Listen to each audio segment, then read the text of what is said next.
नमस्कार दोस्तों, उद्घोषण maths weekly current affairs की क्लास में मैं खुशबू आप सभी का बहुत बहुत स्वागत करती हूं। दोस्तों, आज की इस वीडियो में हम जानेंगे पूरे एक सप्ताह के मोस्ट इम्पॉर्टेंट करंट अफेयर्स जो आपके आने वाले एग्जाम्स के लिए बहुत ही महत्वपूर्ण रहेंगे। तो आशा करती हूँ आप सभी को ये वीडियो बहुत पसंद आए।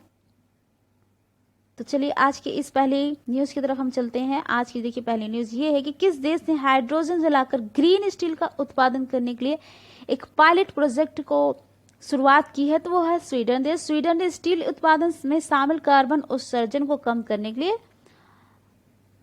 एक पायलट प्रोजेक्ट शुरू किया है। इसमें जो कोकिंग कोल होता है की जगह पर हाइड्रोजन का इस्तेमाल किया जाएगा, हाइब्रिड या hydrogen breakthrough iron making technology की तरह। नेक्स्ट देखिए, ब्लू नाइल नदी खबरों में रही जहां जहाज की दुर्घटना हुई है और इसका उद्गम किस देश से होता है? तो इथोपिया देश से। नील नदी की सहायक है ये ब्लू नाइल नदी और इथोपिया में टाना झील से निकलती है और इथोपिया और सूडान से होकर जाती है। सूडान के सिन्नार प्रांत में ब्लू नाइल नदी पर एक जहाज की दुर्घटना हुई है जहां पर 23 लोगों की मौत हो जाती है, जिनमें सभी महिलाएं शामिल थीं। एशियाई विकास आउटलुक एशियन डेवलपमेंट 2022 के अनुसार 2023-24 में भारत की अनुमानित विकास दर क्या है रहेगी? तो 8% रहेगी। और दक्षिण एशिया की सबसे बड़ी अर्थव्यवस्था भारत को चालू वित्त वर्ष 2022-23 में 7.5% का अनुमान है। तो 2022 में विश्व स्वास्थ्य दिवस की थीम क्या है? तो आवर प्लैनेट आवर हेल्थ। ये 7 अप्रैल को मनाया जाता है। पहली स्वास्थ्य सभा में 1948 में विश्व स्वास्थ्य संगठन यानी WHO के निर्माण का जश्न मनाने के लिए 7 अप्रैल को विश्व स्वास्थ्य दिवस को मनाया जाता है। इसमें स्वास्थ्य संबंधी मुद्दों पर चर्चा की जाती है और स्वास्थ्य मुद्दों पर ध्यान आकर्षित करने के लिए ही इस उत्सव का नेतृत्व करता है। वर्ष 2021-22 में भारत के कृषि उत्पादों के निर्यात में कितने अरब डॉलर का लक्ष्य जो हासिल किया है? तो 50 बिलियन डॉलर का। यह भारत की से कृषि निर्यात के लिए अब तक का उच्चतम स्तर भी है। 2021-22 के दौरान कृषि निर्यात में 19.92% से बढ़कर 50.21 बिलियन डॉलर तक पहुंच गया है। किस संस्था ने driving the storm east Asia and Pacific economic update report जारी की है? तो इसको किया है विश्व बैंक ने। इस रिपोर्ट के अनुसार इस क्षेत्र के लिए 3 जोखिम हैं। अमेरिका में वित्तीय तंगी, दूसरा है चीन में ढांचागत मंदी और तीसरा है यूक्रेन में युद्ध। किस राज्य में पायलट प्रोजेक्ट के रूप में वन हेल्थ फ्रेमवर्क शुरू किया गया है? तो उत्तराखंड में। पशुपालन और डेयरी विभाग ने उत्तराखंड में राज्य में वन हेल्थ सपोर्ट यूनिट द्वारा वन हेल्थ फ्रेमवर्क को लागू करने के लिए एक पायलट प्रोजेक्ट शुरू किया है।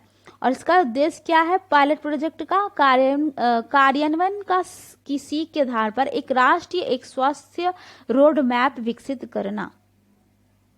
नेक्स्ट देखिए, रेलवे के किस खंड ने पूरे क्षेत्र में 100% विद्युतीकरण 741 किलोमीटर लंबे मार्ग पर पूरा किया है? तो कोंकण रेलवे ने। Rising the accelerating MSME performance किस वैश्विक संस्था द्वारा समर्थित है? तो विश्व बैंक के द्वारा।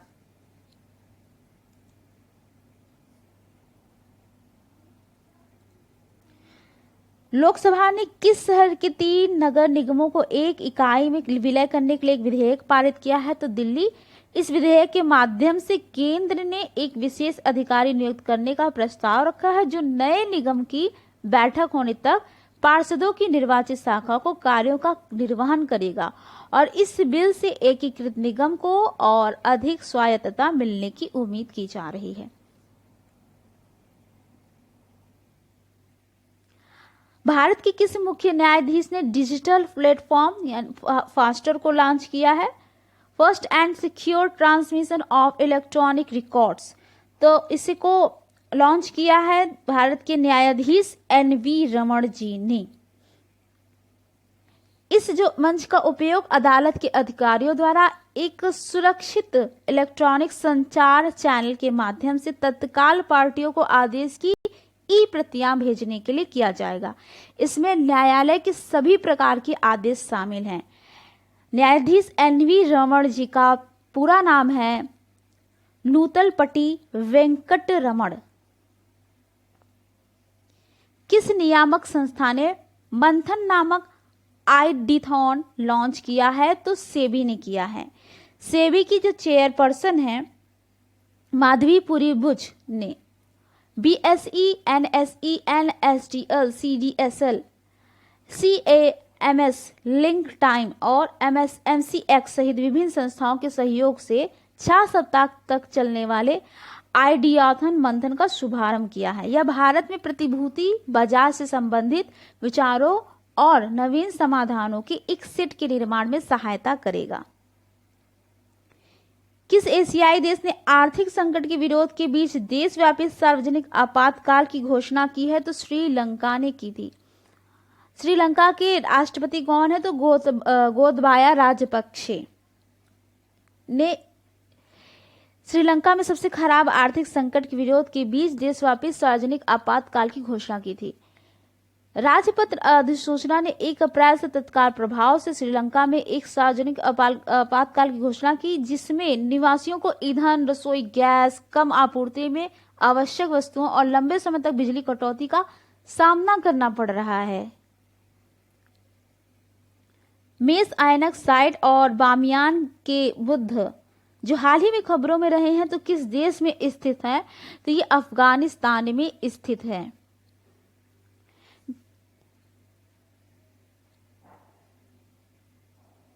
भारत ने हाल ही में किस देश के साथ एक आर्थिक सहयोग और व्यापार समझौते पर हस्ताक्षर किया है? Cooperation and trade agreement ECTA। तो इसको किस ऑस्ट्रेलिया के साथ किया है? समझौता ऑस्ट्रेलिया के साथ हुआ है। भारत और ऑस्ट्रेलिया ने एक आर्थिक सहयोग और व्यापार समझौते पर हस्ताक्षर किया। यह ऑस्ट्रेलिया को भारत के 96% यानी 96% निर्यात के लिए ड्यूटी एक्सेस प्रदान करना चाहता है। इस निर्यात में इंजीनियरिंग सामान, रत्न, आभूषण, कपड़े और चमड़ा शामिल है। इस समझौते से 5 वर्षों में वस्तुओं और सेवाओं में द्विपक्षीय व्यापार को 45 से 50 बिलियन डॉलर तक बढ़ावा देने और भारत में 10 लाख से अधिक रोजगार पैदा होने की उम्मीद है। हाल ही में किस देश के राष्ट्रपति ने एमेट टिल एंटी लीचिंग एक्ट को पर हस्ताक्षर किया है? तो अमेरिकी राष्ट्रपति जो बाइडेन ने इस पर हस्ताक्षर किया है। एक संघीय घृणा अपराध फेडरल हेट क्राइम बना दिया है। 1882 और 1968 के बीच कम से कम 4743 लोगों को पीट कर हत्या कर दी गई थी, जिनमें से 3446 अश्वेत थे। इस अधिनियम का नाम शिकागो के एक 14 वर्षीय अश्वेत लड़के के नाम पर रखा गया है, जिसकी 1955 में मिसिसिपी में श्वेत पुरुषों के एक समूह द्वारा हत्या कर दी गई थी।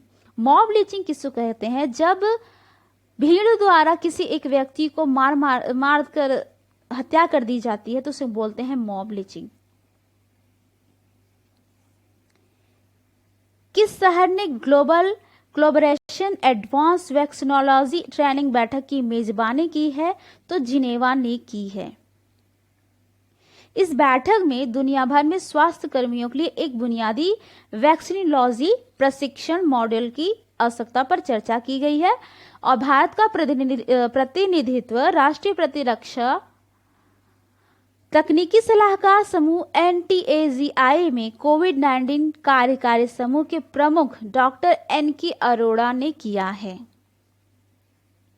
कौन सी भारतीय अरबपति देश में Hurun richest self made women in the world 2022 में शीर्ष पर रही? तो फाल्गुनी नायर।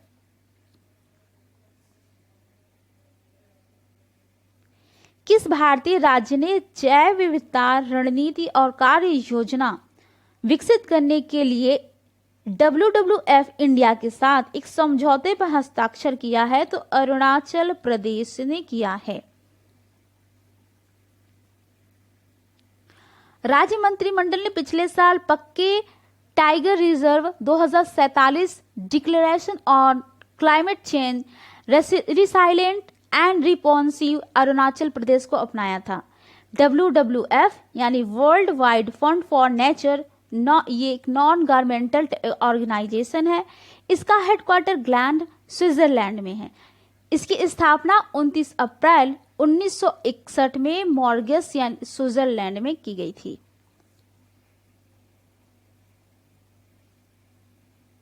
भारत में प्रसारण से संबंधित सेवाओं के लिए लॉन्च की गई नई वेबसाइट का नाम क्या है? तो अपना पोर्टल प्रसारित करें। प्रसारण लाइसेंस अनुमानित और पंजीकरण के लिए आवेदनों को तेजी से फाइलिंग और प्रसंस्करण सुनिश्चित करने के लिए सरकार ने एक नई प्रसारण सेवा वेबसाइट लॉन्च की है।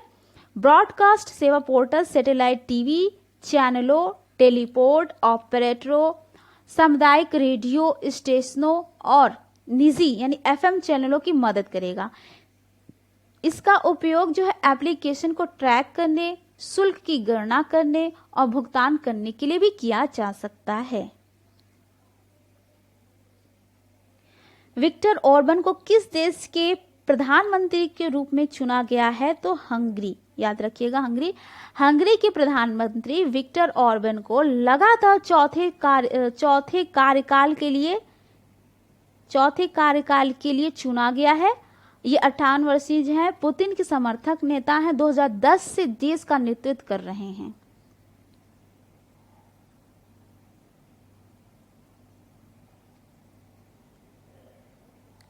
सड़क सुरक्षा परियोजना रोड सेफ्टी प्रोजेक्ट के हिस्से के रूप में किस भारतीय शहर को आर्टिफिशियल इंटेलिजेंस आधारित कैमरे से कवर किया जाएगा? कोझीकोड जो है केरल का एक शहर है जहां पास ये फैसिलिटी की गई है। भारत ने हाल ही में 59वीं राष्ट्रीय समुद्री दिवस नेशनल मैरीटाइम डे मनाया है। तो 5 अप्रैल 2022 को मनाया है और इस वर्ष की थीम क्या है? सस्टेनेबल शिपिंग बियॉन्ड कोविड-19। कौन सा केंद्रीय मंत्रालय स्टैंड अप इंडिया योजना की देखरेख करता है? तो इसको करता है वित्त मंत्रालय, जिसका उद्देश्य क्या है? SC/ST श्रेणियों की महिलाओं को उद्यमशीलता को बढ़ावा देना, उन्हें ग्रीन फील्ड उद्यम शुरू करने में मदद मिले। इस योजना ने 6 साल पूरे किए हैं और पिछले 6 वर्षों में 30,160 करोड़ रुपए से अधिक के ऋण स्वीकृत किए गए हैं। पिछले 6 वर्षों के दौरान 1.3 लाख से अधिक नए उद्यमियों की सुविधा प्रदान की गई और 1 लाख से अधिक महिला प्रमोटर इस योजना से लाभान्वित हुई हैं। हाल में ही में गणगौर महोत्सव किस भारतीय राज्य में मनाया गया है? तो राजस्थान में मनाया गया है। गणगौर जो महोत्सव है मुख्य रूप से राजस्थान का मनाया जाता है। राजस्थान पर्यटन विभाग ने कोविड-19 महामारी के कारण 2 साल के अंतराल के बाद इस उत्सव का आयोजन किया है। ये उत्सव 3 अप्रैल से शुरू हुआ है जो 18 दिनों तक चलेगा। भारत के नए विदेश सचिव के रूप में किसे नियुक्त किया गया है? तो विनय मोहन क्वात्रा जी को किया गया है। ये मौजूदा विदेश सचिव जी के हर्षवर्धन श्रृंगला का स्थान पर इन्हें रिकी केज और फाल्गुनी शाह ने हाल ही में कौन सा पुरस्कार जीता है? तो ग्रैमी अवार्ड्स जीता है। संगीतकार रिकी गेज ने अपना दूसरा ग्रैमी पुरस्कार ये जीता है। उन्होंने अपने एल्बम डिवाइन टाइड्स के लिए और स्वीटवर्ड कोपलैंड के साथ संयुक्त रूप से बेस्ट न्यूज एज एल्बम का पुरस्कार जीता है। भारतीय अमेरिकी गायिका गीतकार फाल्गुनी शाह जो है, जिन्हें फालू कहा जाता है, अपने एल्बम ए कलरफुल वर्ल्ड के लिए सर्वश्रेष्ठ बाल संगीत एल्बम श्रेणी में जीता है। प्रकृति जिसे हाल ही में लॉन्च किया गया है किस क्षेत्र में जागरूकता पैदा करने के लिए शुभंकर है? तो प्लास्टिक प्रदूषण। केंद्रीय पर्यावरण मंत्री भूपेंद्र यादव ने प्रकृति शुभंकर लॉन्च किया है जो जीवन में छोटे बदलावों के बारे में जागरूकता फैलाएगा जो प्लास्टिक प्रदूषण को रोक सकता है। विश्व स्वास्थ्य संगठन के वायु गुणवत्ता डेटाबेस के अपडेट के अनुसार दुनिया का कितना प्रतिशत हिस्सा अस्वस्थ हवा में सांस ले रहा है? तो 99% हिस्सा। इस अपडेट में नाइट्रोजन ऑक्साइड की वार्षिक औसत सांद्रता की जमीनी माप को भी प्रस्तुत करता है जो एक सामान्य शहरी प्रदूषक है। अभी तक 117 देशों के 6000 से अधिक शहर वायु गुणवत्ता की निगरानी कर रहे हैं। विश्व स्वास्थ्य संगठन के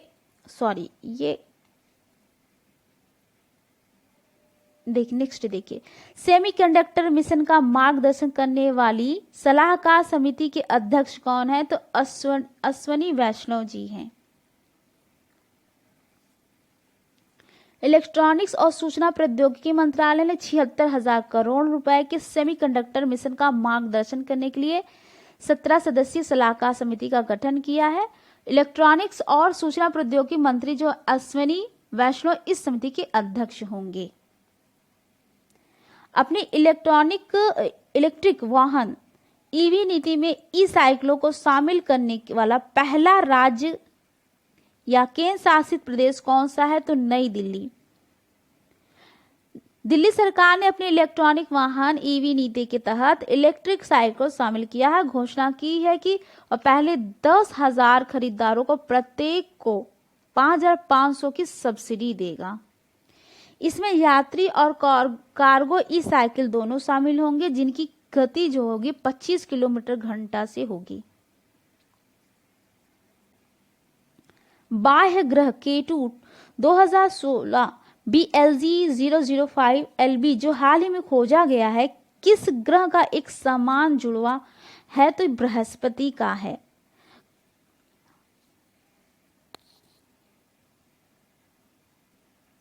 CEEW के हालिया अध्ययन के अनुसार पिछले 2 दशकों में किस राज्य में जंगल की आग की घटनाओं की संख्या सबसे अधिक थी? वो है राज्य मिजोरम।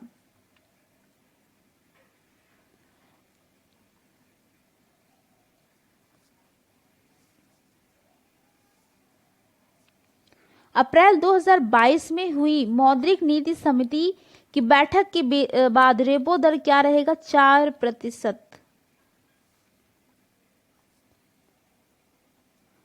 हर साल जो राज्य 1 अप्रैल को उत्कल दिवस मनाता है वो है ओडिशा। हाल ही में बिम्स्टेक बंगाल की खाड़ी बहुक्षेत्रीय तकनीकी और आर्थिक सहयोग पहल समूह का 5वां शिखर सम्मेलन किस देश में आयोजित किया गया था? तो श्रीलंका में किया गया था।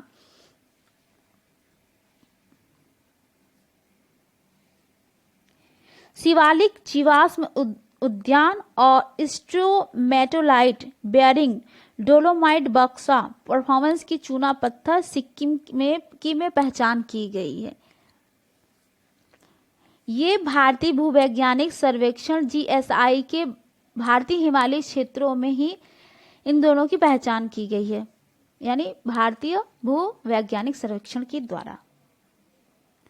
IPL इतिहास में सबसे अधिक विकेट लेने वाले गेंदबाज जो बन गए हैं ड्वेन ब्रावो। विश्व ऑटिज्म दिवस जिस दिन मनाया जाता है तो 2 अप्रैल को मनाया जाता है विश्व ऑटिज्म दिवस। तो दोस्तों ये थी आज की वीडियो। आप सभी को कैसी लगी आप जरूर बताइएगा। तो थैंक्स फॉर वॉचिंग। जय हिंद, जय भारत।